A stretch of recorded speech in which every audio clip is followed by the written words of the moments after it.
Put that apple back, Victoria. It wasn't on the inventory list for today. I froze, my hand trembling as Sophia glared at me from the kitchen doorway. She didn't see a mother-in-law, she saw a line item she needed to delete. No extra food, Victoria. We have a strict protocol here, and you're breaking the rules of my house.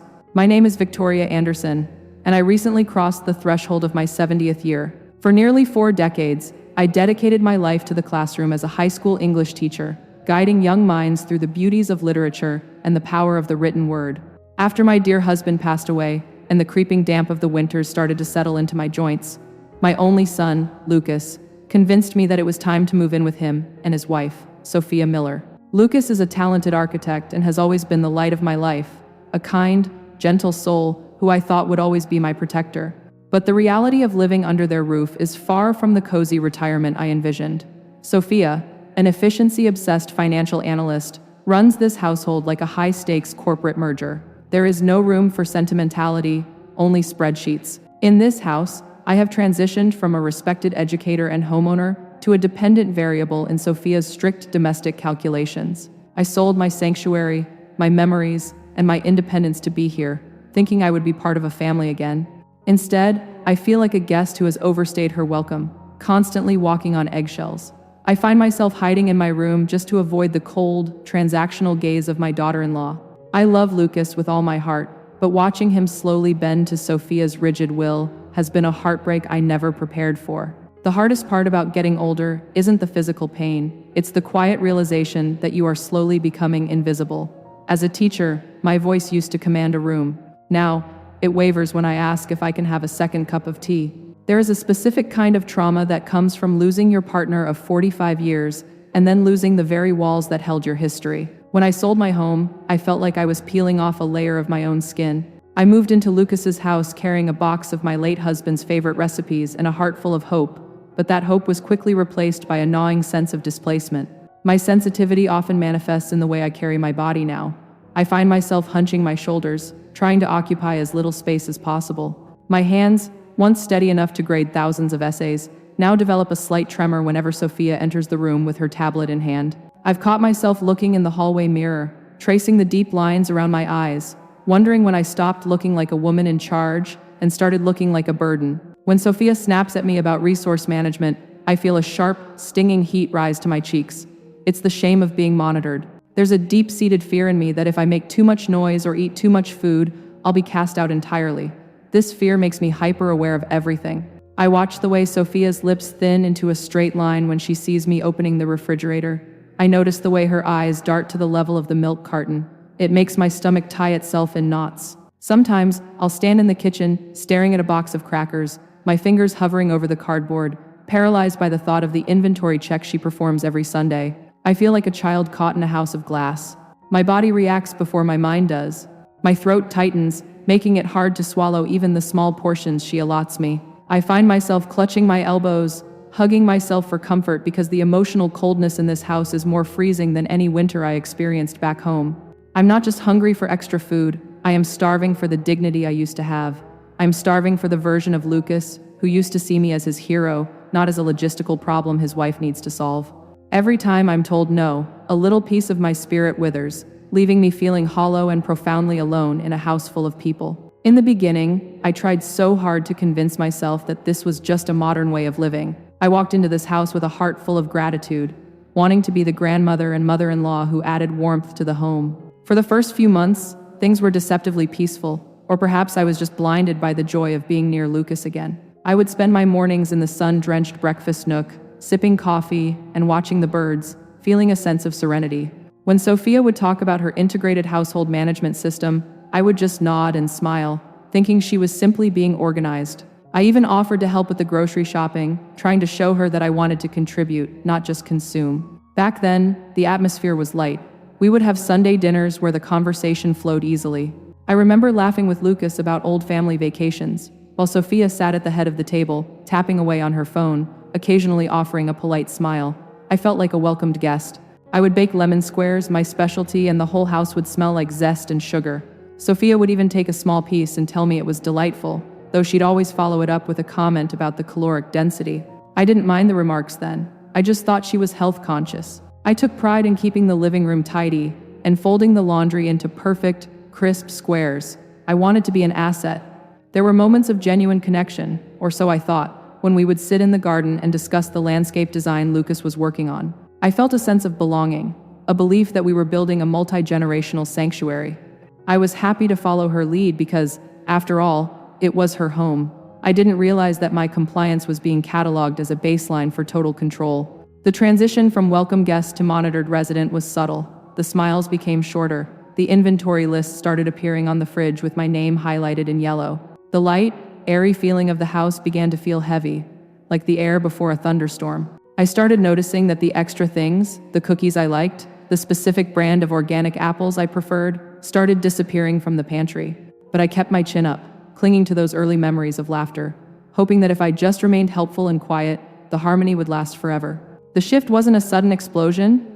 It was a slow, chilling frost that crept into every corner of my existence.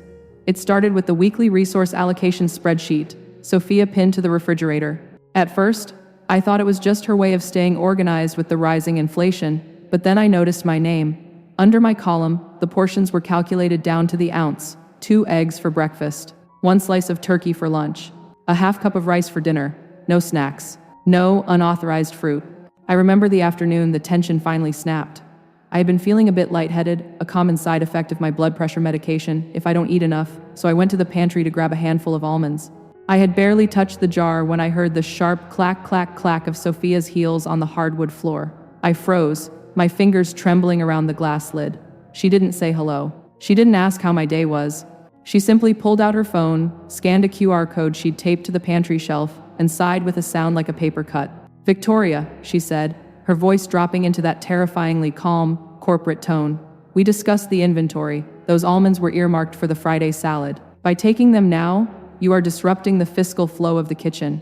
I felt the blood rush to my face, a hot, stinging wave of humiliation. "Sophia, I was just a little hungry. I'm feeling a bit dizzy, and—" "Hunger is often just dehydration, Victoria," she interrupted, her eyes cold and analytical, scanning me from head to toe as if she were looking for a defect in a product. "If you're thirsty, have water. But this is extra. And we don't do extra in this house. It's wasteful. It's undisciplined." I looked over at Lucas, who was sitting at the kitchen island, his head buried in his blueprints. He didn't look up. He didn't say a word. The silence from my own son felt like a physical blow to my chest. I felt my eyes well up, my vision blurring. I tried to maintain my dignity, pulling my shoulders back, but my hands wouldn't stop shaking. I felt small.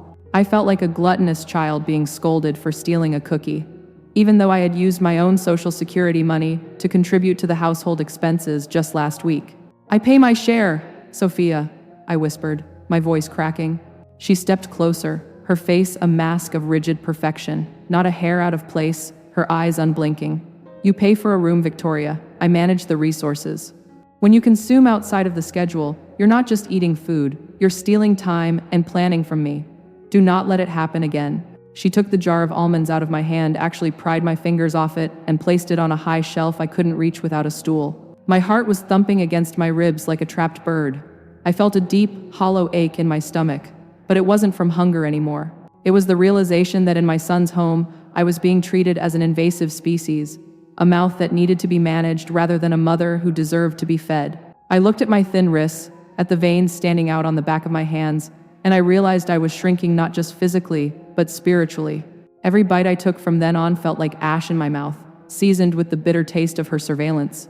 The breaking point arrived on a Tuesday afternoon, a day that should have been unremarkable but ended up shattering the last remnants of my patience. I had spent the morning cleaning the guest bathroom, my knees aching from the cold tiles, and by 2 p.m., my stomach was growling with an insistence I couldn't ignore. I remembered I had bought a small carton of Greek yogurt with my own money during a rare solo walk to the corner store.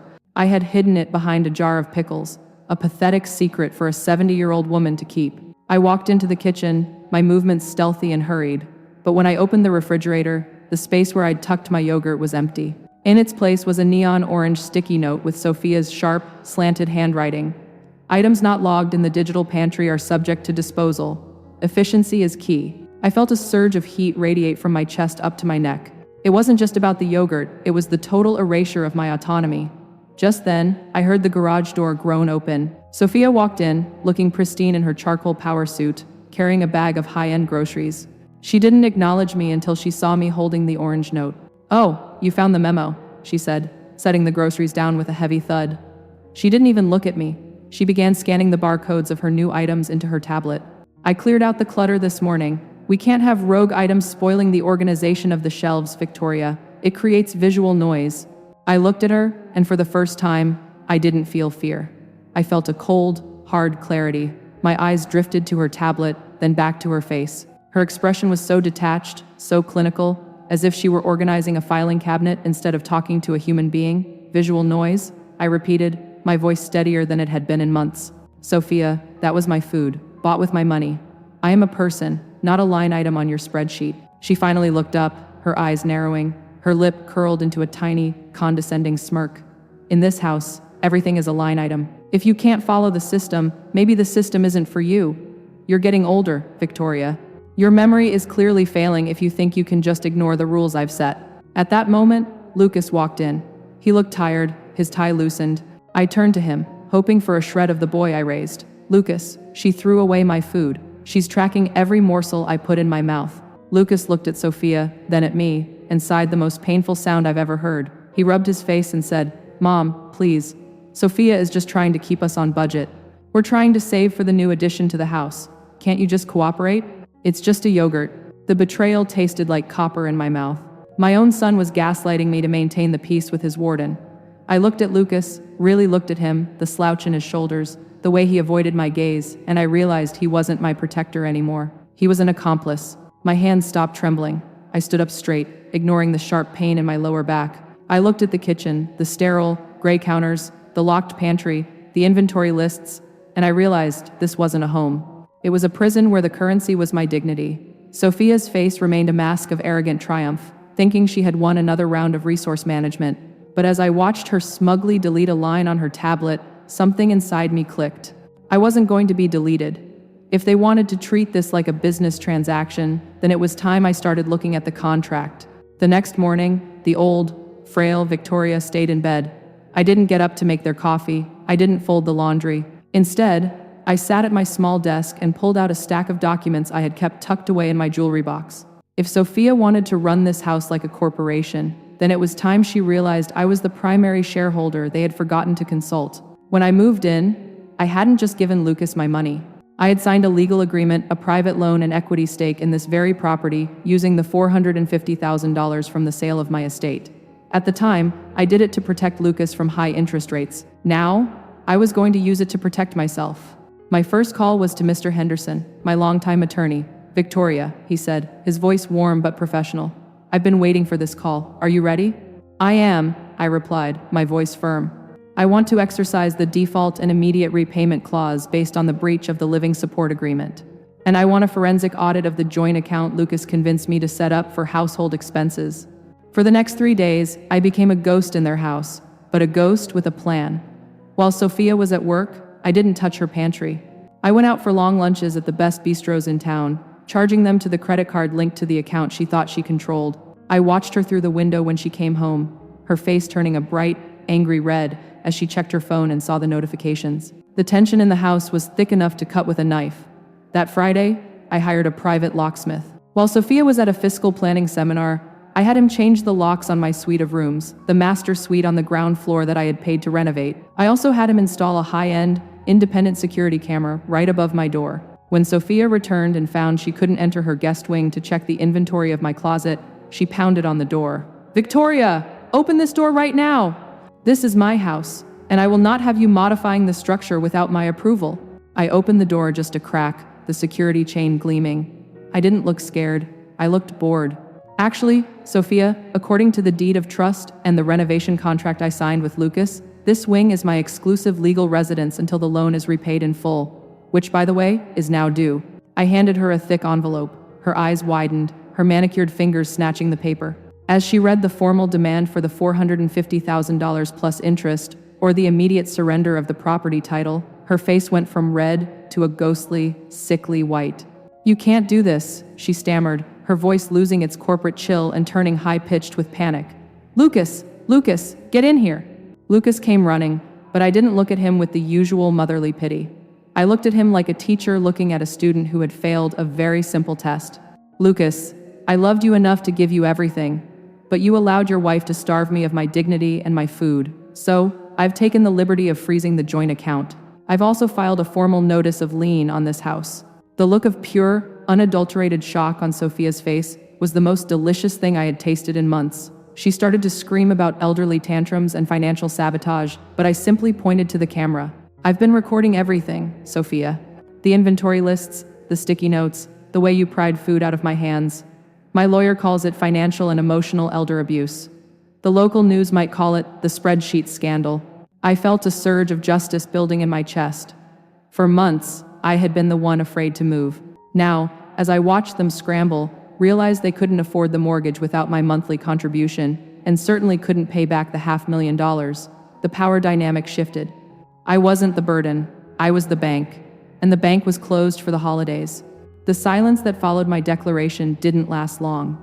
Desperation has a way of turning people ugly, and Sophia wasn't about to lose her perfect life without a fight. 2 days later, I woke up not to the smell of coffee, but to the sound of hushed, urgent voices in the hallway. When I opened my door, I found Sophia standing there with a man in a white lab coat and 2 police officers. "There she is," Sophia cried, her voice trembling with a fake, theatrical sob. She clutched Lucas's arm, and to my horror, he didn't pull away. "Officer, she's been having these episodes. Paranoid delusions about food. She's changing locks, talking to imaginary lawyers, and accusing us of horrible things. We're terrified she's going to hurt herself or burn the house down." The man in the white coat, a psychologist Sophia must have hired on short notice, stepped forward with a patronizing smile. "Victoria, I'm Dr. Aris. Lucas and Sophia are very concerned about your cognitive health. They've mentioned some irrational behavior regarding financial documents. Why don't we sit down and talk about a voluntary psychiatric evaluation?" My heart hammered against my ribs. This was her countermove. If she couldn't outmaneuver me legally, she would have me declared incompetent. She wanted to strip me of my legal standing so she could take control of my assets and silence me forever. Lucas wouldn't look at me. He stared at his shoes, his face a mask of shame, yet he remained silent, allowing her to paint me as a senile old woman. "She's been hiding food in her room, officer," Sophia added, pointing a shaking finger at my door. "She's hoarding resources because she thinks we're starving her. It's classic dementia-related paranoia. We just want her to get the help she needs in a managed care facility." The officers looked at me, their hands on their belts. I could see the pity in their eyes, the kind of pity people reserve for the broken. Sophia's eyes, however, were gleaming with a predatory triumph. She thought she had found the ultimate delete key for the Victoria problem. She was betting on the world seeing a confused 70-year-old woman instead of the sharp-minded educator I still was. My hands were shaking, but this time, it wasn't from fear. It was the adrenaline of a woman who had spent 40 years managing unruly classrooms. They wanted a show? I was about to give them a masterclass in the truth. I took a deep, steadying breath and looked the police officers straight in the eye. I didn't scream, I didn't cry, and I didn't act the part of the scorned woman Sophia so desperately wanted me to play. I simply turned back into my room and retrieved my tablet, the one Lucas had given me for my birthday, not realizing I'd been using it to document my daily life. "Officer, Dr. Aris," I said, my voice resonating with the authority I used to hold in the lecture hall. "Before you take me away for my cognitive evaluation, I think it's only fair you see the visual noise my daughter-in-law was so concerned about." I swiped the screen and turned it toward them. I didn't show them my face. I showed them the footage from the hidden camera I'd placed in the pantry weeks ago. The screen displayed a clear, high-definition video of Sophia prying a carton of eggs out of my hands, her face contorted in a sneer as she hissed, "You don't contribute to the caloric budget, Victoria. You don't get the protein." I swiped again. Another video showed her emptying my Greek yogurt into the trash while I stood there, visibly shaking. Then, I delivered the final blow. I pulled up the audio recording from that morning. Sophia's voice echoed through the hallway, loud and clear. "Lucas, if we get her committed, the power of attorney defaults to you. We can sell her equity, pay off the debt, and finally have this house to ourselves. Just tell the doctor she's been forgetful. Do it, or we lose everything." The color drained from Lucas's face so fast I thought he might faint. Sophia's jaw dropped, her theatrical tears drying instantly. The police officers exchanged a sharp, knowing look. The psychologist, Dr. Aris, stepped back, his professional facade crumbling. I was told this was a case of advanced cognitive decline," he muttered, looking at Sophia with pure disgust. The only thing declining here, doctor, is the morality of my son and his wife, I said, my voice cold as ice. But I wasn't finished. At that exact moment, the doorbell rang. I didn't wait for them to answer. That will be Mr. Henderson, my attorney, and the forensic accountant I hired. And if I'm not mistaken, he's accompanied by a representative from Adult Protective Services. Mr. Henderson walked in, looking like the hand of God in a bespoke suit. He didn't even acknowledge Sophia. He handed the officers a file. We are filing a formal complaint for elder abuse, specifically financial exploitation and emotional cruelty. We also have the bank records showing that Sophia Miller has been skimming from Mrs. Anderson's retirement deposits to pay for her personal credit card debts that were never part of the household budget. Sophia let out a strangled gasp, her hands flying to her mouth. She looked around the room at the police, the lawyer, the recordings, and realized that the walls of her perfectly managed life were falling in on her. The spreadsheet was gone. The inventory was her own crimes. Lucas, I said, looking at my son, who was now weeping silently into his hands. You watched me starve. You watched her humiliate me. You traded your mother for a bigger house and a perfect budget. Well, the audit is complete, and you're both bankrupt in every sense of the word. I stood there, tall and unyielding, watching the woman who tried to delete me realize she was the one being erased from the equation. The truth wasn't just in the documents. It was in the deafening silence of a son who had finally realized what he had lost.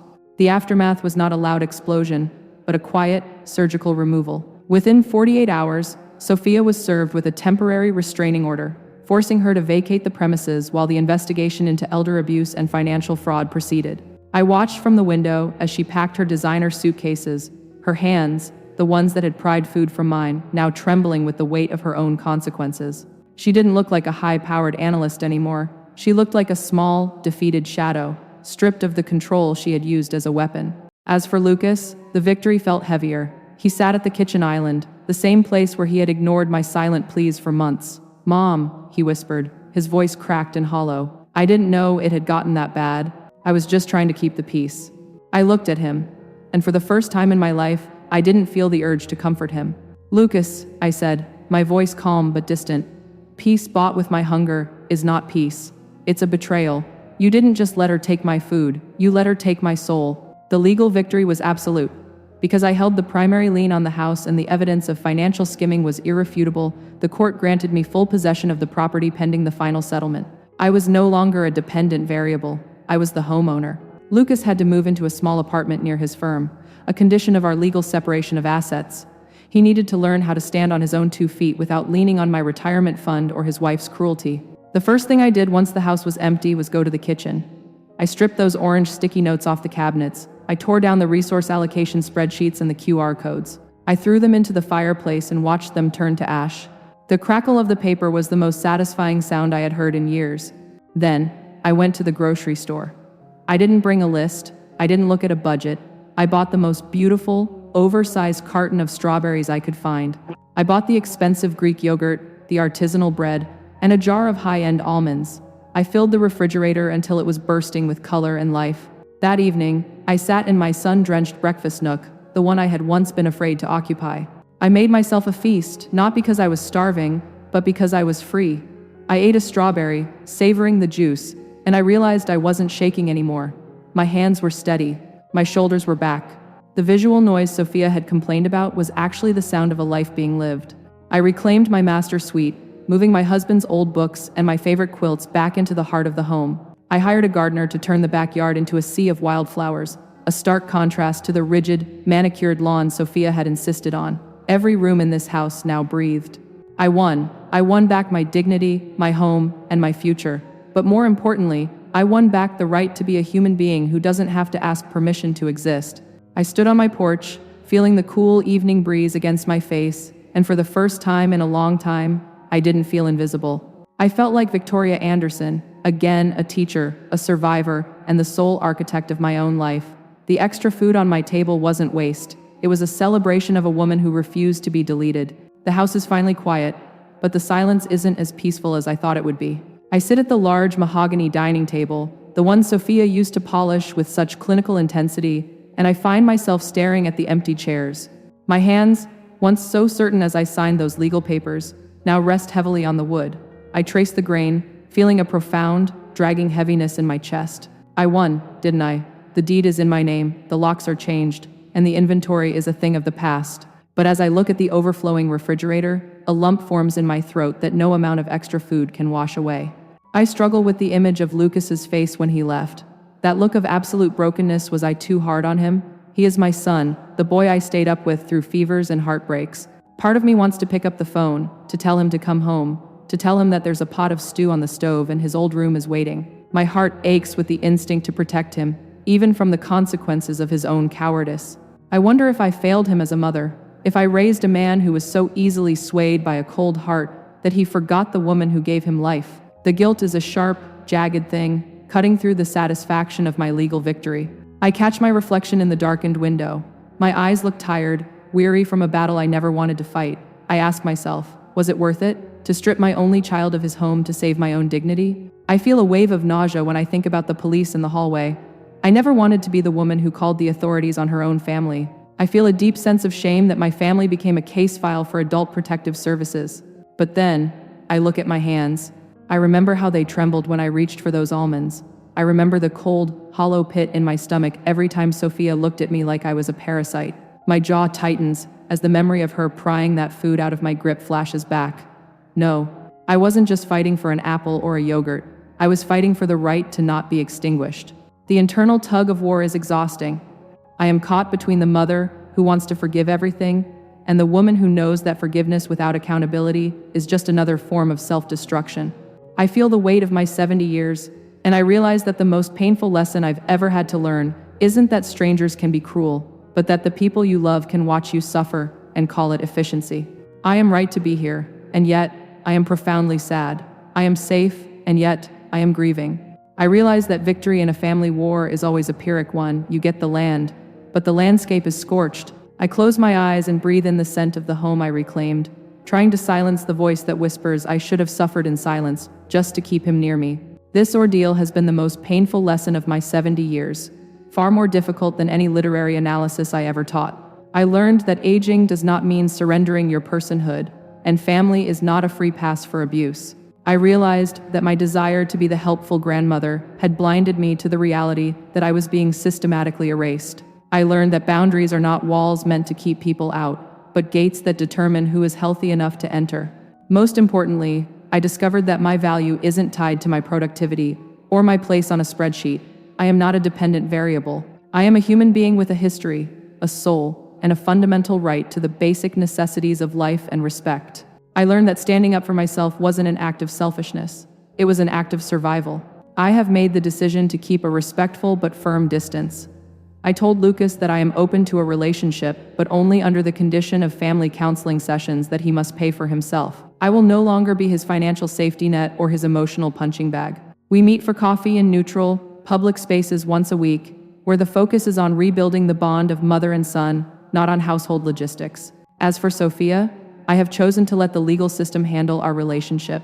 I have forgiven her in my heart for my own peace, but I have not forgotten. True reconciliation requires an admission of guilt that she isn't ready to give yet. I am focusing on building a new, chosen family by reconnecting with old teaching colleagues and joining a local gardening club, ensuring my world is populated by people who see me, not just my assets. Looking back, I recognize the mistakes I made that allowed this situation to escalate.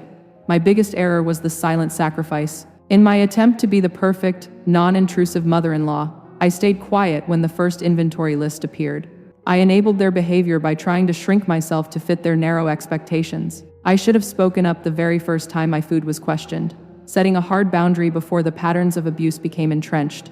I also realized that selling my home and handing over my equity without a more rigid, independent legal oversight was a mistake born of naive trust. I let my love for Lucas cloud my judgment as an educator and a woman of the world. I now understand that you can love your children unconditionally while still protecting your interests with ironclad contracts. I moved in looking for a sanctuary, but I forgot that I was the only one responsible for guarding its doors. To everyone watching this, especially those of you who are entering your golden years or have parents who are, I want you to listen closely to my story. In American culture, we often celebrate independence and efficiency, but we must never let those values override our basic humanity. What happened in my home under the guise of budgeting and resource management is a quiet epidemic happening in households across the country. It's called elder, middle-class abuse, And it often starts with something as small as a no extra food rule. The first lesson here is about empathy and boundaries. If you are a child caring for a parent, remember that they are not a project to be managed. They are the people who gave you the foundation you stand on. A home should be a sanctuary, not a corporate office. When you start tracking a family member's consumption like they're a line item on a spreadsheet, you aren't being efficient, you are being cruel. You are stripping away their dignity, bite by bite. For the seniors listening, do not shrink yourselves. I spent months trying to occupy as little space as possible, thinking that if I was quiet enough and ate little enough, I would be loved. But love that requires you to disappear isn't love at all. Your age does not negate your rights. Your past contributions to your children do not make you a debtor in their house. If you feel like you are walking on eggshells in your own living room, something is deeply wrong. Do not wait until you are lightheaded and trembling to speak up. Secure your finances, keep your legal documents close, and never, ever feel guilty for demanding the basic respect of a seat and a full plate at the table. Communication is the only thing that could have saved my family. Had Lucas stood up for me, or had Sophia seen me as a mother rather than a fiscal burden, we wouldn't be in a courtroom today. We need to talk about the invisible members of our households. We need to acknowledge that a multi-generational home requires more than just shared space. It requires shared respect. Boundaries are not meant to divide us. They are meant to protect the dignity that allows us to stay together. Don't let a spreadsheet become the wall that stands between you and the people you love. Choose compassion over inventory, and choose family over the bottom line. Because at the end of the day, no budget is worth the price of a mother's heart. Thank you for staying with me until the very end of my journey. It wasn't an easy story to tell, but if my experience can help even one person reclaim their dignity or spark a necessary conversation in your own home, then every struggle was worth it. We often think these things only happen in movies, but the reality of elder respect is a battle fought every day in kitchens and living rooms just like yours. If this story resonated with you, or if you've ever felt like a line item in your own life, please let me know in the comments below. I read every single one, and your support has been my strength. Don't forget to hit the like button and subscribe to our channel so you never miss a point of view story. Sharing this video could be the wake-up call someone needs to protect a loved one or stand up for themselves. Click the notification bell to stay updated, and I look forward to seeing you in the next video. Remember, you are never too old to demand respect, and it's never too late to start living for yourself. Take care of each other, and I'll see you soon.